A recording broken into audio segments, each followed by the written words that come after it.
تو عزیزان محترم، ہم جس دور کے اندر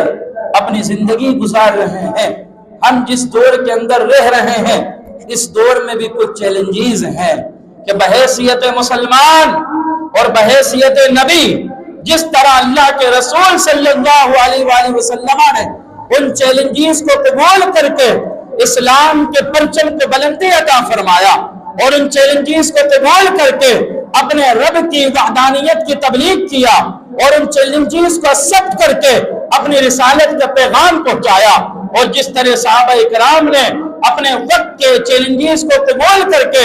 اسلام کے جھنڈے کو چار دانگے عالم میں پھیلایا، اب زمانہ تقاضا ہم سے کر رہا ہے کہ ہم اپنے دور کے چیلنجز کو قبول کر کے اسلام کے جھنڈے کو پھر سے قوت عطا کریں، ہم اپنے دور کے چیلنجز کو قبول کر کے اسلام کو قوت فراہم کریں، اسلام کو مضبوطی فراہم کریں۔ ہمارے دور کا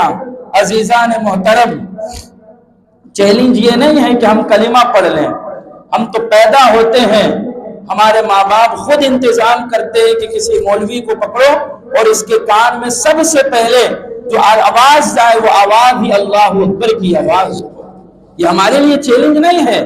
اس کا انتظام تو ہمارے گھر والے کر رہے ہیں۔ اس دور میں نماز پڑھنا یہ چیلنج نہیں ہے، جو نماز پڑھتا ہے، چاش پڑھتا ہے، اشراق پڑھتا ہے، نماز تراویح پڑھتا ہے، نماز تہجد پڑھتا ہے، اس کا چیلنج نہیں ہے۔ دنیا والے تو اسے تقویدار کہتے ہیں، ہر بندہ اسے تقویدار کہتا ہے۔ کوئی امامہ لگا لے اور تسبیح لے کر بیٹھ جائے اور صبح شام اللہ اللہ کرتا رہے، صبح شام ذکر کرتا رہے، صبح شام اس کے نغمے الاپتا رہے، یہ اس کا چیلنج نہیں ہے۔ معاشرت اسے کو قبول کرتا ہے، ہم تو اسے کو قبول کرتے ہیں، اور اتنا قبول کرتے ہیں تو ہم تو اس کے پاس جاتے کوئی دم کر دو، ہم تو انہیں اتنا مان لیتے ہیں کہ ان کے دم میں تاثیر کو قبول کر لیتے ہیں۔ تو یہ چیلنج ہمارے دور کا یہ نہیں ہے کہ نمازیں پڑھی جائیں، چیلنج ہمارے دور کا یہ نہیں ہے کہ ہم تسبیح پڑھیں، چیلنج ہمارے دور کا یہ نہیں ہے کہ ہم وظیفہ پڑھیں، اس کو تو ہر بندہ قبول کر رہا ہے، اس کو ہر بندہ مان رہا ہے۔ ہمارے دور کا جو اس وقت سب سے بڑا چیلنج ہے وہ چیلنج یہ کہ ہم اپنے اندر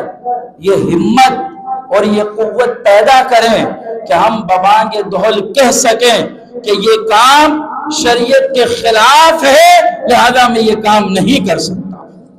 یہ ہمارے دور کا چیلنج ہے کہ ہمارے اندر اتنی جرأت ہونی چاہیے، اتنا پاور ہونا چاہیے، اتنی طاقت ہونی چاہیے کہ ببانگ دہل کہہ سکیں یہ کام خلاف شرع ہے، شریعت کے خلاف میں کام نہیں کر سکتا۔ یہ جرأت ہونی چاہیے، یہ جرأت ہم میں نہیں ہے، یہ جرأت ہم میں نہیں ہے۔ ہم نمازیں پڑھتے ہیں، روزے رکھتے ہیں، ہم سے بڑا تقویدار کوئی نہیں، ہم سے بڑا متقی کوئی نہیں، ہم سے بڑا پرہیزگار کوئی نہیں، مگر ہمارے گھروں میں شادی ہو جائے نا میاں، ہم کہتے ہیں بیوی کی بات میں ہم مجبور ہیں، بچوں کی باتوں میں ہم مجبور ہیں، اپنی بچیوں کی باتوں میں ہم مجبور ہیں۔ ہم گھر والوں کو کہہ نہیں سکتے کہ یہ خلاف شرع کام ہے، میرے گھر یہ کام نہیں ہو سکتا۔ وہ بندہ جو گانوں کے خلاف ہوتا ہے، اس کے گھر میں گانا بجتا ہے، اس کو پکڑ کر پوچھا جائے وہ کہتا ہے میں اس کو نہیں مانتا، میں اس کو قبول نہیں کرتا، مگر گھر والوں کی طرف سے مجبور ہوں جبھی میرے گھر یہ چیز ہو رہی ہے۔ میاں اب یہ تمہارے لیے چیلنج ہے کہ اللہ نے تمہیں اپنے گھر کا سربراہ بنایا ہے، اپنے گھر کا بڑا بنایا ہے، تم ببانگ دہل کہہ سکو یہ کام شریعت کے خلاف ہے، میرے گھر کی دہلیز پہ یہ کام نہیں ہو سکتا ہے۔ یہ ہمارے دور کا چیلنج ہے کہ غلط کو آپ غلط کہہ سکو،